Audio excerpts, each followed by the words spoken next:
ప్రభుత్వం తెలంగాణ ప్రజలు తెలంగాణ వాదులు ఇది పెద్దలు ఇచ్చిన ఆస్తి. మనం బ్రతకడానికి మన సోకులకు ఈ భూములు అమ్మొద్దు. ఒకవేళ ఈ భూములను అమ్మితే భవిష్యత్తులో ప్రజల అవసరం కోసం ఏదైనా నిర్మించాలన్నా ప్రభుత్వ ఆసుపత్రులు గాని విద్యాలయాలు గాని చివరికి చచ్చిపోతే శ్మశానాలకు కూడా భూమి లేని పరిస్థితి ఉంటది. వీటిని ఎట్టి పరిస్థితులు అమ్మకూడదు.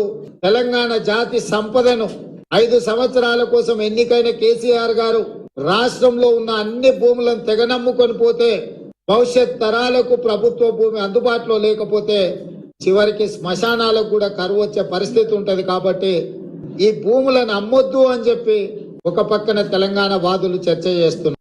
జీవో నంబర్ 54 డేటెడ్ 26 జూన్ 2024 ఈ ప్రభుత్వం వచ్చిన తర్వాత ఏంటిది?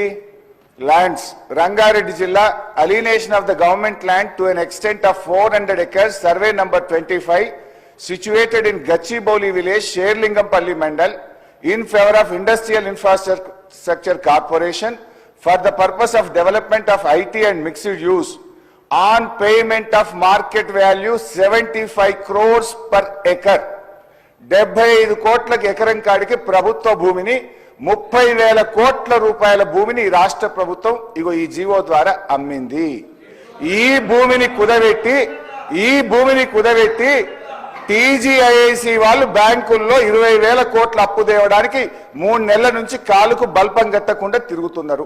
రెవెన్యూ సెక్టార్ నుంచి ఆ సెక్టార్ కి ట్రాన్స్ఫర్ చేసి దాని కాస్ట్ రేపు దాన్ని రియలైజ్ అయిన తర్వాత ఆ అమౌంట్ ని దీనికి తీసుకునే ఉద్దేశంతో దాన్ని చూపించామే తప్ప అంటే 30,000 కోట్లు ఆ సెక్టార్ నుంచి రెవెన్యూ సెక్టార్ కు లేకుంటే ఆ ఖాతా నుంచి ఇటు వచ్చినట్ల ఒక్క గజం ఇందిరమ్మ రాజ్యం వచ్చిన తర్వాత ఈ రోజు వరకు మేము ఒక్క గజం అమ్మినట్లు